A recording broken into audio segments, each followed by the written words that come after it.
Good morning and welcome, and thank you very much for taking the time to meet with us, to share your experiences about working with Southeast Asian refugees. We very much appreciate it. So let me begin with you, Mr. Vang. You were involved with the Hmong Association in Kitchener for several years. Can you describe what that experience has been like, please? Yes, I was the first person that organized the association in 1980. That's the year that we moved to Canada from Thailand. And I always feel that as a Hmong, we need to stay together to support each other as a refugee. Because Canada is so new and we have no idea how we're going to face. And most of the Hmong people, don't have experience in a big city. So I feel that we should get together and contact each other. So that's how the Hmong Association started in 1980 to contact each other as a group. So that's the Hmong Association started in 1980, from that until now. So is the Hmong the Hmong people, are they a separate community from the Lao community? The Hmong people always separate from the Lao, although we are from Laos, but we are different ethnic background. Okay. And we always together as a group, and the Lao always together as a group, although we still support each other as people from Laos. Okay. Yes. And did the Hmong population in Laos live in a particular region of Laos? Hmong people in Laos, normally they live in the north of Laos. Okay. Lao people more in the south of Laos.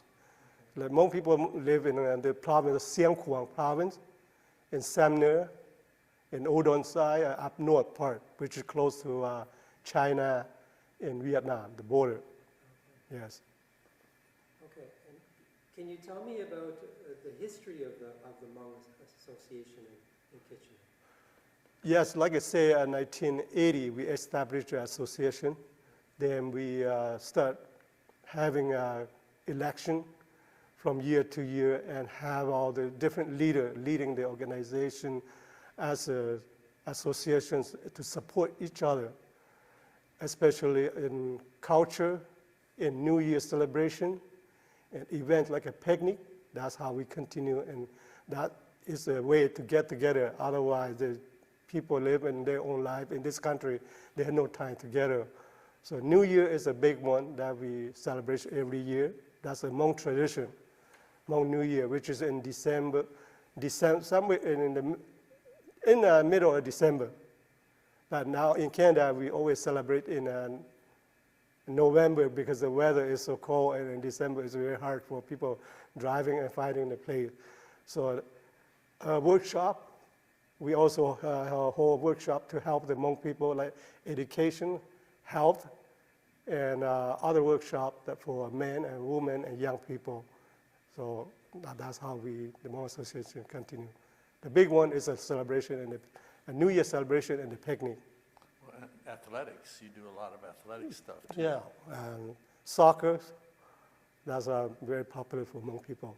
And the other one that Hmong people, we also helping them is it's called Tulu, which I have one that I can show you how it looks. That very popular in Hmong, in sport for the men.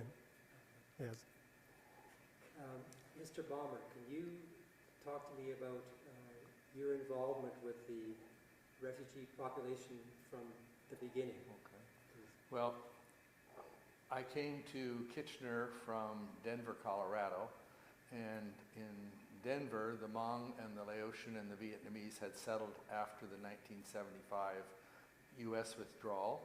And so I was involved in what's called community ministry in the old west side of Denver, and the Hmong and the Vietnamese and the Laotians started coming to the Head Start program for their children.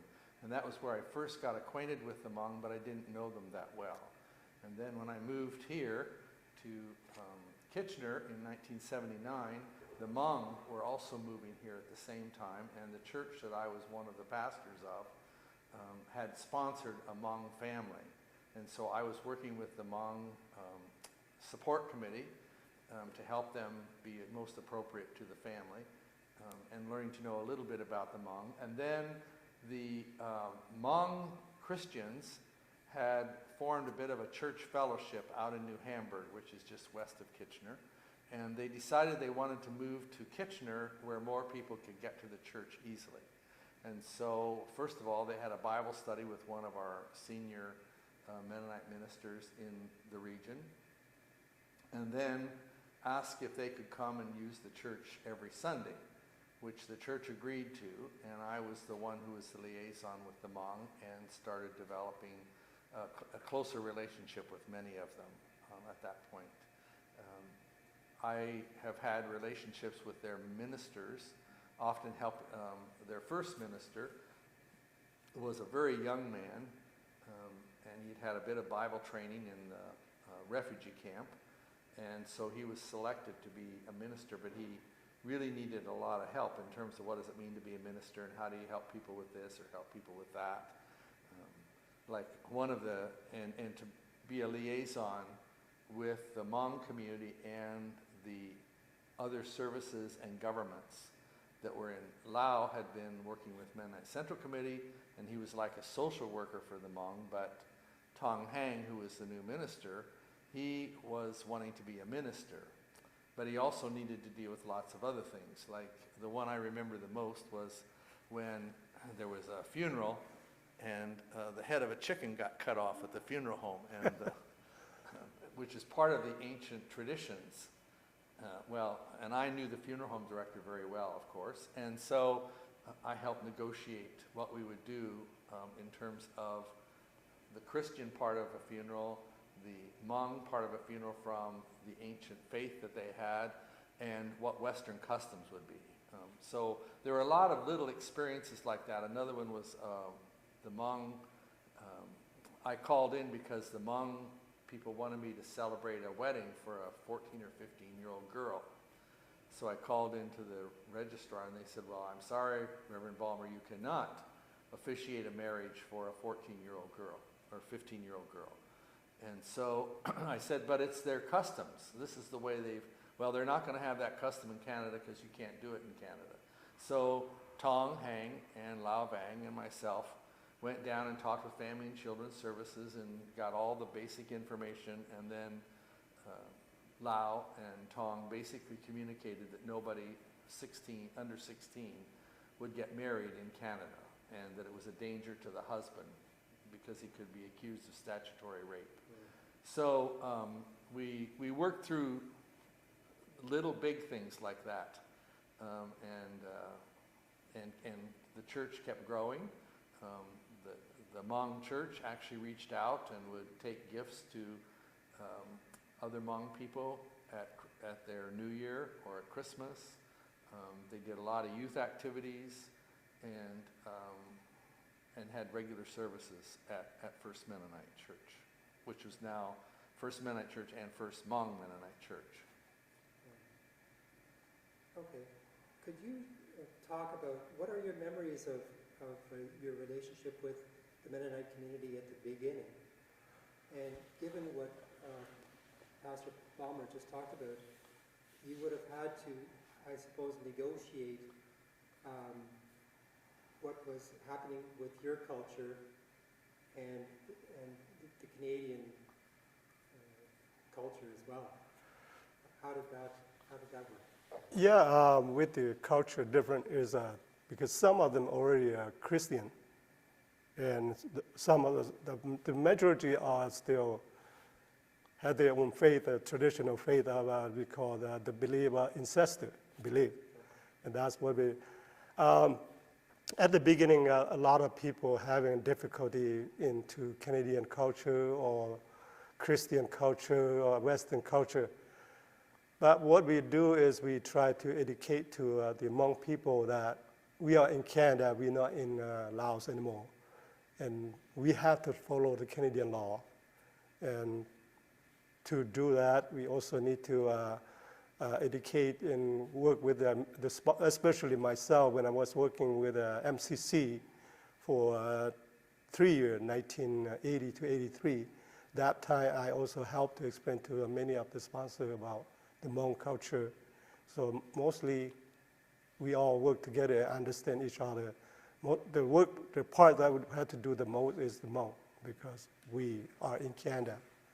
And I like to explain to the Hmong people, when we had meeting together, like the Hmong Association, we explain to people that we are in Canada, so we need to understand, and that's how the Hmong people start learning and adapting to the new culture. And I think it's really important to understand that people like Lao, who were like 22 years old at Yes. that point, and others who were in their early 20s, had to understand the Canadian culture. Then they had to go to the elders and talk to the elders about what the Canadian culture was and convince the elders that this was the way they should operate in Canada rather than the way they had been operating. The elders, most of them didn't learn English, or at least didn't know enough English to communicate with the rest of us. Some of us knew them and got along with the translator, but it really was these young guys. I was only 35 myself, you know, and not as wizened as I am now, but it was really quite a learning experience for to grow up and to be a leader so quickly for the young. I say to many of the young Hmong, I said, well, when your dads were here, you know, they had to do X, Y, Z when they were your age. Would you be ready to do that? It was really, all of a sudden, it was just like you grew up 10 years in 2 years and had to become a leader of the community. And they did it, and they did it very, very well. But some of us just kept walking alongside of them. Right. So at this point, I would like to ask you, as responsible for the Hmong Association in Kitchener, and you as a pastor helping to serve that community, what would it have been like to welcome new Hmong into Kitchener? What steps would you have taken to assist them? Can you describe what that experience would have been like, please? Brad, you want to go first? No, well, Yeah. the Hmong were settled all across Ontario to BC, mostly in Mennonite communities. Part of the agreement with the provincial or federal government had been that the Mennonite people would take on the Hmong people. Yeah. Part of it was because the federal government didn't think the Hmong would do that well because many of them were illiterate and they were hill people, not urban people. So anyway, the Mennonite church took on groups, and I was at First Mennonite, and so I'd get a phone call, and the phone call would say, well, our family just left Saskatchewan or just left Alberta, we think they're coming to Kitchener. So that what happened gradually was that about 90% of the people ended up in Waterloo region because other people were, and through family connections, through friendships, through whatever, they learned that this was a good place to be of the places in Canada, and the most of their friends were here. And so often, and then I would contact Lao or contact people in the Hmong church and say, okay, there's a family coming from wherever, and then they would work with the family. And could you describe how you would go about? Yeah, for the Hmong Association, we have been involved helping as a group to help some of the Hmong, especially the Hmong Vietnamese, which is they have been persecuted in Vietnam, which is after the war. And those people, they are in Thailand, some still there, but we have 3 or 4 families that the Hmong Association have been helping, especially we understand the life of being refugee. Those people, they are in Thailand, Bangkok, because they had no way, they don't want to go back to Vietnam, especially they are Christian. And being Christian, they consider as a Western idea or whatever. So they've been persecuted because they are Christian. And Hmong Association helping the way we're helping is we have a person in the Hmong Association, which is Thomas Vang, which tomorrow you're going to see him. We assign him to help those Hmong through translation because many of them could not speak English.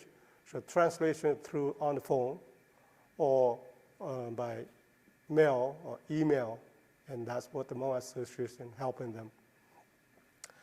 As the church, we are helping those people. Those people, we have 3 or 4 families now in Kitchener-Waterloo now. We helping them by going to the store, because we learn those experience that going to shopping is not easy, going to school is not easy.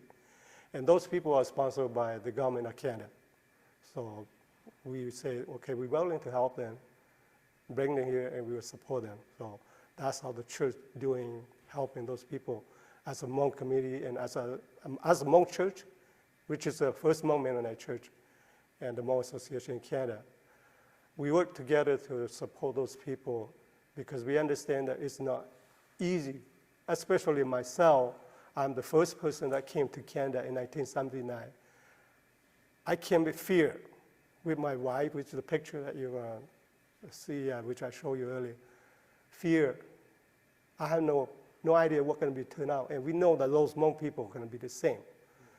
And so we really try our best to help Hmong people. Not only that, we also help other people, including some, which is some other Mian people, maybe a few families, so you probably never heard about them. They call themselves Mian, which is very close to the Hmong people. They are more like a Hill tribe people, live similar to Hmong people in Laos. We still have 3 or 4, maybe 4 or 5 families in Kitchener-Waterloo here, and we help and then support them. The other thing which we also are helping is the Chin people. I don't know you heard about them. They are from Burma, and they are refugees. What we're helping them is because First Mennonite opened their church for us, and we learn from them that being a Christian and being a refugee, we got to also not only helping the Hmong people, but we also helping other people. So those Mian people, we help them when we offer our church to them. So they have church service, same as what we have at the First Mennonite Church. And those people also had the same experience, very hard, very difficult. So we're not only helping Hmong, but we're helping other people, including the Chin people, which is maybe you haven't met them, but they also have same difficulty in life. Mr. Brice probably know about them.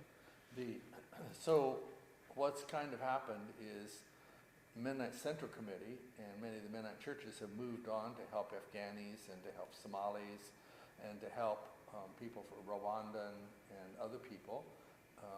And great big push to help lots of Syrian people over the past number of years. But what we're struggling with is that also the issue isn't finished in Vietnam and Laos and Cambodia, and especially in Vietnam with the Christian Hmong being persecuted by the Vietnam government and then trying to escape and get through. So we keep on pushing Mennonite Central Committee, and Mennonite Central Committee pushes the government and others to get these people into Canada as well, and many of them end up. So it's the church, the larger Mennonite church, and the Hmong Mennonite church with the association are all working together to help these people who are still left. I mean, there'll be many, many people left. But also, it doesn't mean we stop helping the Sudanese or the Somalis or whatever. And so one of the interesting things is the Hmong were the first to come to First Mennonite Church, and they formed their own church.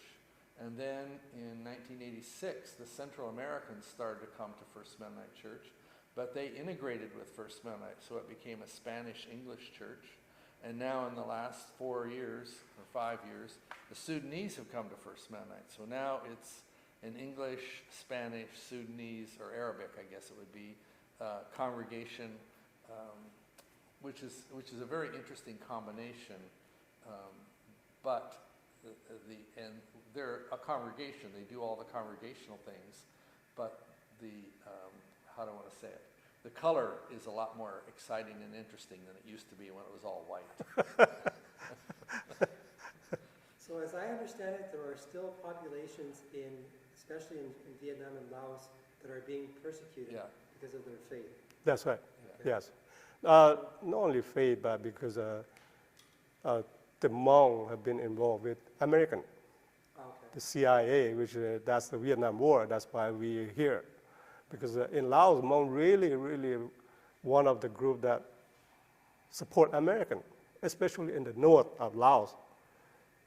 And Hmong people really suffered through supporting American and through Christian faith and through the war. Communists see Hmong as a people that against them and supporting American, or they call us as a Westernized people.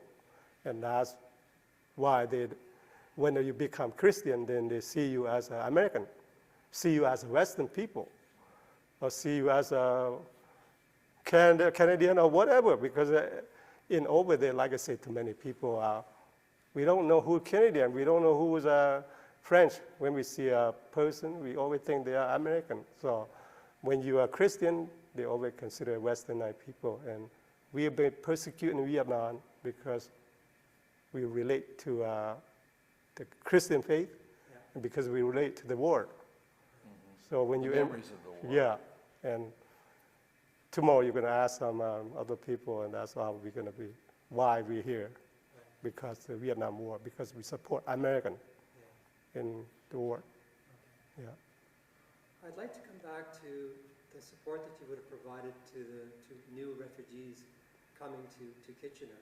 So in terms of language training, for example, how did you organize that? Language training came through other support services. Okay. There's obviously a real push from the whole church spectrum to get health and social services and education to be appropriate for Hmong and Vietnamese and Cambodians who came here, and Laotians, and the whole community was working very, very hard at that. That's why so many Hmong came here, because the services were here, whereas they weren't where they were in small groups.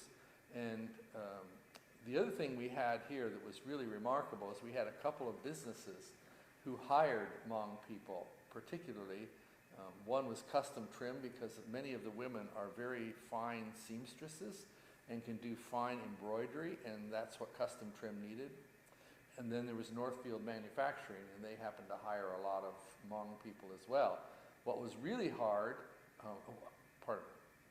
but then what we did in those two businesses, we had English in the working environment, so people could work for their 7 hours or 8 hours, and they could take 1 hour and be learning English as a part of their workday. Then in 1993 recession, both of those businesses either closed down or went to Mexico. And it was very, very difficult for the Hmong to now have to go out and find a job individually all over the place. Like many had done it already. Lao had done it. Many of the people of Saw had done it. Other people had done it. But there were a sizable group who got working early because we had these couple of businesses that were ready to hire Hmong people. And so 93 was when we really had to step up and walk alongside the Hmong, because so many of them were on unemployment for a period of time. And that was both people coming in, but a lot of people who'd been here for a while. Yeah, in terms of the language, because of the ESL program, that's helping most of the immigrants. The one thing that I would like to indicate is that the language that because ESL already provide that to the refugee, to the Hmong, but the one thing that we're really doing is the interpretation. That's the major one that we have to do, which I'd like to mention that that's why MCC hired me to work for MCC to help the Hmong in 1980 to 83, which in today's day, I still helping some of the Hmong, not the younger one, but some of the older ones still call me, say, I'm going to go to the doctor, can you go with me? And sometimes I say, okay, you go there and you call me, and I'll translate on the phone or interpret to the phone. And I still do that to this day. So the interpretation is the major one at the beginning for the Hmong people. And without MCC hire me to work to help those Hmong people, I think it will be very difficult. And one thing that Hmong Association really important to Hmong, and I truly believe that many Hmong coming here because MCC hired me to help them. And Hmong Association together with MCC, and we get small financial support from the government to help MCC to hire me to help the Hmong. So interpretation is the most important for many Hmong. When I was working for MCC, my main job is to help people to go to the doctor, to look for a job, to fill application, for any application that they need. So interpretation is the most important, but internal language, mostly through ESL classes. And I think what the churches, not just churches have realized is that sponsored refugees have a much easier time of it than government-sponsored refugees. So that the private sponsor has at least a family or a committee or somebody else that does what Lao was doing with them and learns to know them and makes sure that adequate medical services are there, that they have adequate housing, that they get the right things at the grocery store, on and on and on. All the little and the big things. And so many of us are really strong advocates of the sponsored refugee programs for the refugee who's coming, but also it's very interesting for the people who are church people or community people when they really realize what all a refugee needs to go through in order to settle in Canada, and they begin to encounter the cultural differences and have a real openness to many other people because of their sponsorships. And when you talk about ESL, for example, and funding that would have been available, that funding would have come, I'm assuming, from a partnership between the MCC and the federal government. Is that correct? Well, the ESL was the Board of Education. Oh, the Board of Education, okay. Yeah. And then the innovative stuff, I don't remember who did the English in the working environment, but that was a much more innovative program that came out of ESL somehow. I'm not sure about the funding, but I believe that the funding is through the government. Yeah. Yeah. So Government program. if it's the Board of Education, then it would have been the Ontario government Yeah. that would have provided. Yeah. Yeah. I'm not sure from the federal government. I probably thinking probably both, because that's a part of the money that helping all the refugees all over Canada. So English as a second language, so should be combined with federal and provincial, and then through the Board of Education. Right. Yes. Now you talked about this, so we talked about language skills, for example. Let's give another example. If a family, as you said, would have needed to go to the doctor, a Hmong family would have needed to go to the doctor, or they would have needed to go and get groceries, or any type of activity that they would have been involved in. If they were supported by sponsors, as you said, the sponsors would accompany them, I'm assuming, to assist them. If it was government-sponsored refugees, was it a different situation then? The sponsor we have in the 80, in 79, 80, we have a number of family that's sponsored by government. Yeah. And they came to Kitchener-Waterloo, and that's one of the reasons the MCC and that time they call Manpower Regional Employment Center, which is funded by the government, hired me to help those Hmong people that's sponsored by the government. Okay. But they also had, all those Hmong also have a church that called the joint sponsorship with the government. So I work very close with those Hmong that's sponsored by the government, which is joint sponsorship with the churches. My understanding is that the government provides the funding, but the church is doing all the helping, like you just say, going to the store, register to see a doctor, taking the doctor, or to register for school, or looking for a job. And my job is to helping those people. Now, for the Hmong Vietnamese family that just came about 2 years now, 3 or 4 families in Kitchener-Waterloo here, as a church, they are sponsored by the government, but we, the church and the Hmong Association, help them, take them to look for a job, for housing, apply for housing, look for a job and see a doctor. And to this day, myself, as a president of the Hmong Association, I still helping them When they call me, they say, I would like to go apply for a job, then I help them with the application, with their resume. And then the church also helping them, looking for a house, and Hmong Association looking for a house for them. And that's what those Hmong Vietnamese, sponsored by the government, get through with their life for the last 2 years, with the Hmong Association helping them and the church helping them, but the money from the federal government. The community, and I mean the Waterloo region, has really learned that it takes a lot more than just bringing them here. And so we developed a program, a couple of programs, Mennonite Coalition for Refugee Support and the Reception House. And so if a government-sponsored person comes in, they can be at the Reception House for 2 weeks. But now that's expanded to almost a year to 2 years of where social service and healthcare workers will help that family adjust to living in Canada if they're only government-sponsored. And we also have the English as a second language focus on helping the people understand. So we're training people to live here, but we realize it's a lot more. Some of the early people who were government-sponsored, they got about 2 weeks in the reception house and, you know, go out and live on your own and make it. And somehow they did it, but it was not easy. Yeah.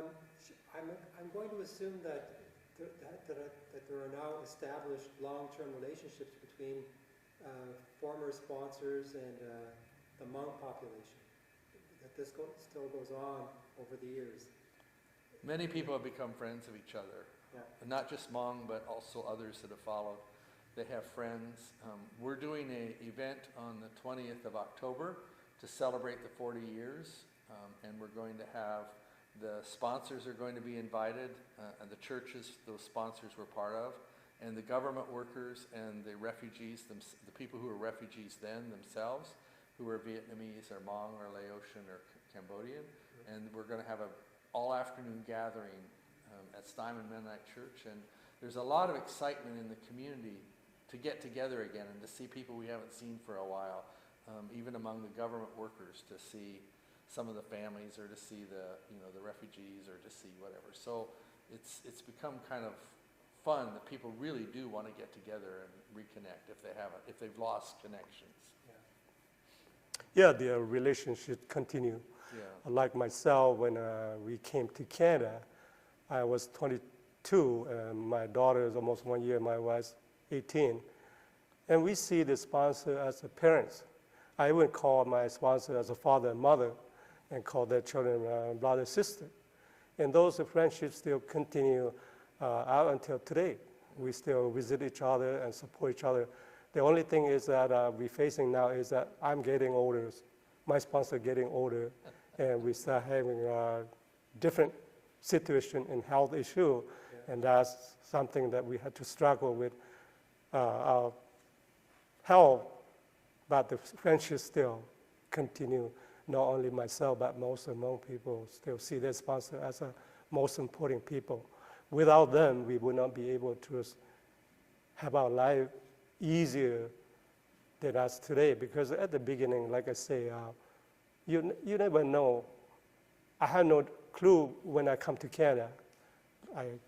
I assume everybody faces the same thing. Even I was a teacher in the camp for World Vision. My English there, learning English there is different from a Canadian accent. And when you're coming to hear the English that is spoken in Canada is totally different from when you learn it in the camp. The accent, everything, all different. When the man talking, I have to tell you that the man talking harder for me to understand. The woman's voice is more clear than the man, and that's what I learned. I assume that for those people who have no idea about English, they all even have harder time than myself. Even myself, I still struggle going to shopping and still facing a difficult time and misunderstanding the language. For example, one day I had told this story to a number of people that one day I went to see an employment counselor. I called them on the phone and said, I want to come to see a counselor to looking for a job. And when I got to the reception, and I say, I came here to see Mr. Brown. And then she just said, okay, you take the chair and go to see Mr. Oh, no, she said, Mr. Brown's over there, please take a chair. And my understanding taking a chair is that to grab the chair and go to see Mr. Brown. So I grabbed the chair and I walked to the hallway, and all the people that are sitting around laughing.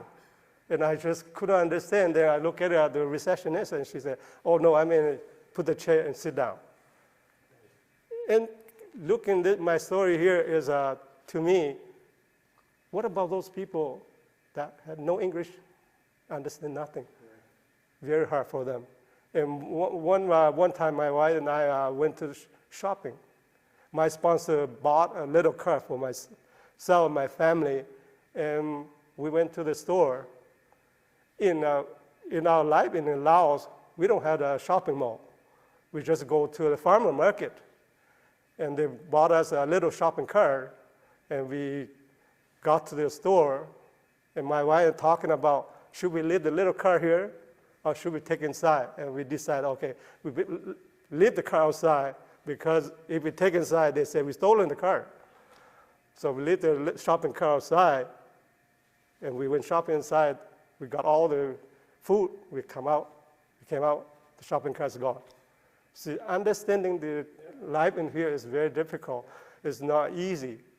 And also, one thing that I experienced, and which I know that many people also probably experience something. We are going to see a doctor. They say something, you will never understand what they're saying and misunderstand a lot. So experience, I know so many people have been struggling. It's not easy. The interesting thing I think that happened with the Hmong is that the young people changed more quickly than the older people did. And so when I remember going to one of the Hmong New Year, and every one of the teenagers that was Hmong had on the latest style that there was in terms of dress or suit or pants or scarf or whatever it was. You know, and many of the older people and middle-aged people, they all wore the traditional Hmong costumes because it was New Year, and so everybody would wear, I mean, they don't wear them very much anymore, but we hope they'll wear them on the 20th of October. But it was interesting to see. But the young people, they were adapting very, very quickly to this. And yet, the older people were struggling. How do you discipline? How do you know right from wrong? How do you help the young people to work on this? And yet, some issues were, some issues were very trivial or whatever. I still remember, because I was a licensed minister, you have to be licensed to do weddings. And so when there was not a minister to do the weddings, I would do the weddings. And I still remember when the first bride showed up at the back of the church not with the traditional Hmong costume, because the traditional Hmong costume is made by the mother, and it's very, very finely embroidered. It's a beautiful piece of work. And here was the bride in a white dress and all of the things just like out of 16 magazine, with rather than we weren't celebrating this the way we used to then. We became more and more Canadian, and many of them had their receptions at a hotel. And the other part of it is they also got educations. Like almost everybody graduates from high school. Many of them go on to college and university now. So it's really, things have changed a lot in the 40 years. In fact, even in the first 20, things changed an awful lot.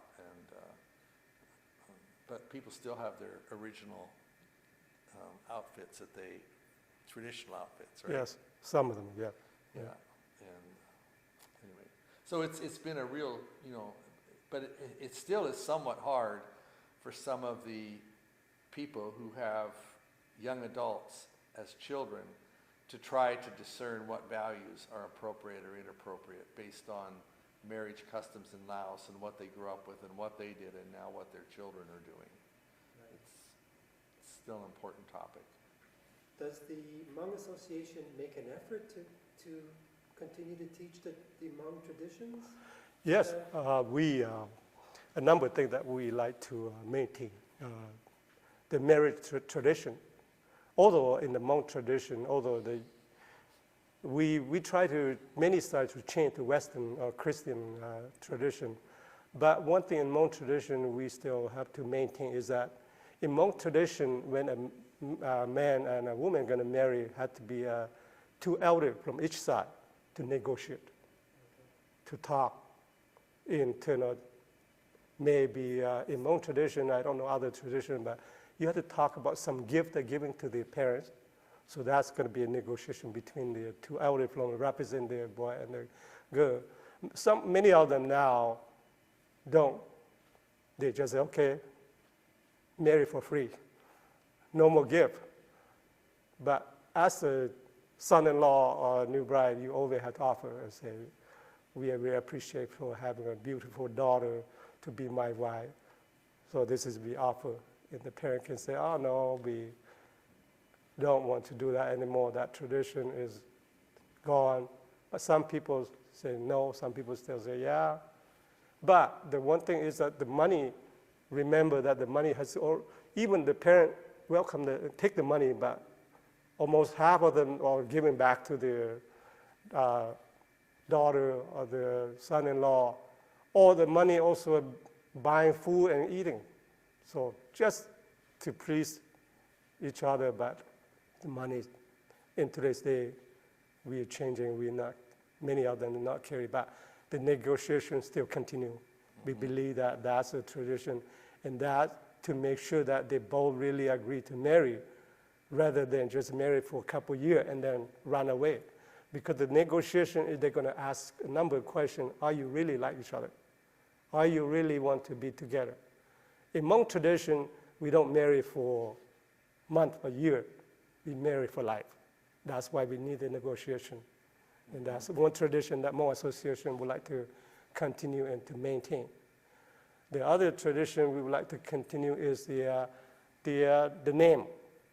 In Hmong tradition, we don't have a ring, but we have a marriage name. So, for example, my name is Lao, but when I marry my first child, we have to give another name which is adding into my name. It's called a marriage name, or the old person's name. That's what it really means. So my marriage name was called Chong, so Chong Lao. So that's a tradition we want to maintain, because that tells you that you are not a young man anymore. You mature, and you need to be a good person. So the marriage name or the old person's name got to be, or mature's name, whatever you call. We want to continue that. And it's the father-in-law that gives you the Yeah. name, right? And The so- father-in-law we have to honor the father-in-law to give that name to the son-in-law.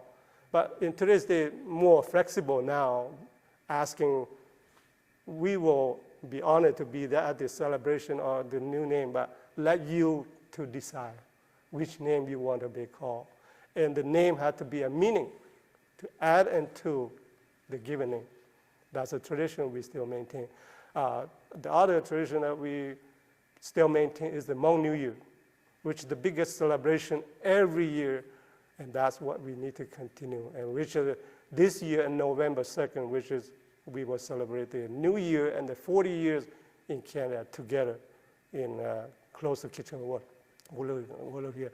And there's other thing that we still maintain. That's what Hmong Association want to focus. And the language, we want to make sure many Hmong still keep their language. Although many of them, the young people, have a hard time learning Hmong now, with they speak English every day.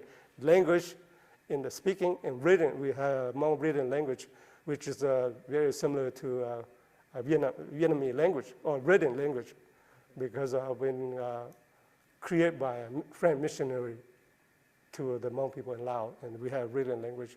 That's what we want to maintain. And the clothing, we want to make sure people still wear their clothing at the New Year, although they don't wear every day like in Laos and Vietnam or in China or other part of Asia, but at the New Year, many of them still wear their new clothing or the Hmong tradition clothing, and that's what we want to maintain. So a number of things that we want to keep together. And the other thing that we want to maintain is to be together, to support each other, to help each other. very close to each other. That's what we want to maintain. That's what Hmong is, to be together. Interesting. The children of Hmong families, are they continuing the traditions? Like, are they remaining in Kitchener, or are they leaving the community? How are they living their experiences? Because they're Canadians. How are they living their experiences? Yeah, most in Hmong tradition, the children will always stay with the parents. Okay. That's what Hmong tradition. Especially when they get married, the parent always stay with the youngest one. Okay. And if possible, all can stay together. But there have been some changing now because not enough parking, not enough their room. So many of them have been moving out and live by themselves. Plus, some of them want to be a Canadian. They want to be themselves. They don't want to be told by the parent anymore. So they say, yeah, I choose to stay by myself. So we're still flexible. You want to stay together, stay together. You want to move out, you can move out. But from what I see, many still stay together as a family, as a tradition, support shop. One thing for that is that together is better because how you pay rent together, support each other. And that's one thing that Hmong people stay together is to support each other, help each other, to help the parent help them together. So yes, we still, some of them actually move out, not many, especially for those married, they do move out to not very far, normally in Kitchener, Waterloo, Ontario here. I don't see many moving far away, not yet. There are a number of people that have moved out because they meet Hmong people in the Christian Missionary Alliance camps or whatever, the retreats, and then they move to the U.S. But equal numbers are moving here, and yeah, it's interesting because on the one hand, I was thinking of one family where the husband and wife decided to move in with his mother, and then after 2 or 3 years, this last year they've moved to separate. The mother lives separately from the couple, and I think they have 2 kids now. And but it's they're constantly. It isn't just assumed that you're going to live separately from his mother, or it isn't assumed that it's a part of a process. And she was very willing to move in with his mother. That was just accepted, and then later on, as they lived together, she decided that, and he decided they'd rather live in their own house, not far from the mother. So it happened, people are working it out. I'm curious, at the national level, are there efforts for different Hmong associations across the country to be in touch with each other or to share experiences, that type of thing? The Hmong population in Canada has recently, from our survey, which we're going to be published in the magazine of the Hmong Association in November. This population, as based on our surveys, over 1,000. So we are a very small community. And so there's 2 areas that people live in. Kitchener-Waterloo, Ontario, here is the most Hmong people live here. Then a small group, about close to 20 families, live in BC, Vancouver, which Maple Ridge, BC. Okay. So, and over there, because of small population, they do have a small. We have a church, Mennonite church called Western Mennonite Church, and then a Hmong association called in BC, and we communicate to each other. We support each other. And Hmong association is a Hmong association in Canada, which is our goal is to support helping all the Hmong across Canada. So we're working together, yes. So the 2 largest Hmong communities right now are in BC and in Ontario. Yeah. The largest one is in Ontario here, in Kitchener-Waterloo, but there is a small group in BC, yes. Okay. My last question is to both of you: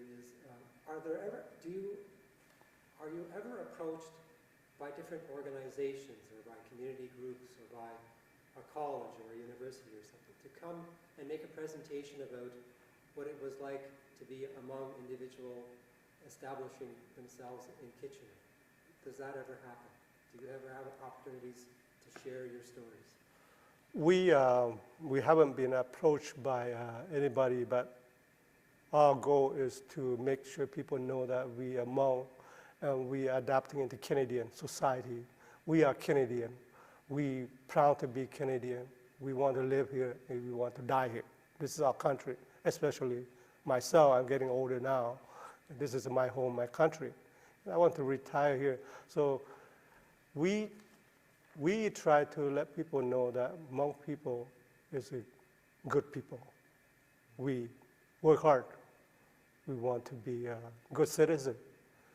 And we work hard, and I mean work hard is to go to school, work, and make sure you live, earn enough income to support yourself or your family. From saying this, Hmong people right now, mostly they own their house. Some of them have a small business like restaurants, and not many people are on welfare anymore, like the beginning in 1980. That's the year that many people are getting assistance from government, but right now, most people own a house. So I see that most people are well established, living in Canada, proud to be Canadian, and we will live here. This is our country. Yeah, I mean, I've used the Hmong experience to reflect on many things. Like, for example, the Hmong people, their history and their traditions and their background has a lot of similarity with the traditions of the Hebrew people in the Hebrew scriptures. And one of the leaders, one of the former ministers, he and I had many discussions about the Hebrew scriptures and the Hmong traditions and how you put those together. And I've used it some in some writing I've done and in speaking I've done. I don't think there's as much call for that now. You know, the Syrians or the others have taken a precedent, Rohingyas, that sort of thing. But, you know, there's occasionally we get asked to talk about our experience with the Hmong or the Hmong. I often, in fact, I got asked to say something like that. I said, well, I'll come if a Hmong person can come with me. The two of us will do it together. And that's the way we usually do it. The other thing I would like to mention is that we try to let the community, as a Canadian, to know, as is the new year that coming up in November 2nd, we already talked about, not only now, but the past we also did, let the Kitchener-Waterloo record know, and they went to our New Year and they published on CKCO TV, which is station, and that to let people know that who we are, and to let people know that we are Hmong people, we be part of Canadian, we live here, we are community member. And I also saw, I'm not sure, but I saw on the TV that there are people that they come and interview a number of Hmong people, which showing the people. So yes, there are some people that come in and talk to Hmong people about their life in here. We also really involved with we try to involve with the government, federal government, especially the MP in Kitchener-Waterloo here. So we want to be part of the country, understanding the political system here, so we can be fully adapt into Canadian society. We need to understand the political system in this country. Do you have any final thoughts that you'd like to share? My final thought to share is that we really appreciate Canada. Canada is a great country. Without Canada, I know we might end up with other country we don't know, or we still in Thailand, we don't know. But we really appreciate Canada that opened the door and welcome the Hmong people, which some people never heard about. And now we are in Canada. We've been struggling as a refugee. We struggle in the war, like I said, because we involved with the American war, Vietnam War in Laos, Vietnam. And we struggle, we have been persecuted, many people have been dying in Laos through the war, through escaping Laos, crossing the Mekong River to Thailand. Many people have been killed to the river and to the jungle, starving. And there are many people dying through the mountain of Laos because being feared of being persecuted, being killed by the communists. So they moved to the jungle. And there are some people still don't want to come out because they still fear being killed. So I really appreciate the Canadian government, all the sponsors, all the churches, private churches, anybody. We will remember Canada, and we will remember all the sponsors. Without you, without Canada, without sponsors, we would not be as we are today. So thank you very much to all the Mennonite church, any other church, including Catholic, Lutheran, Baptist, Mennonite, government. We're proud to be Canadian, and thank you so much, Canada, and all the sponsors. And thank you too for today. I think it would be interesting to do a comparison between the United States and how they handle refugees and how we handle refugees.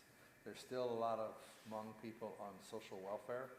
Down in the United States, there are a lot of people who are, have not done what this community here has done, but this community, with the help of the rest of us, and by its own hard work and economic collective, by working together, has really gone from places of it. I mean, Lao wasn't illiterate, but a lot of people were illiterate, and now their children are getting law degrees and BA degrees and high school diplomas and mechanics and totally fitting into this society. So I think we need to look at what does it mean for us to open doors so that people can truly fit into society and really have a good life, healthy life here once they've gone through this difficult refugee experience. I also would like to add to Brice that Canada need to continue to open the door to help those people who suffer. Yeah. As a Canadian country, Canada country, my understanding, we all built up with immigrants. And we are a peaceful country because we all coming from a background that been persecuted. So I would like to encourage that Canada continue open its arms to those been suffered, to those been persecuted. So I would like to encourage Canada, including Hmong people. We need to open our heart as a church association, helping other people that face the same difficulty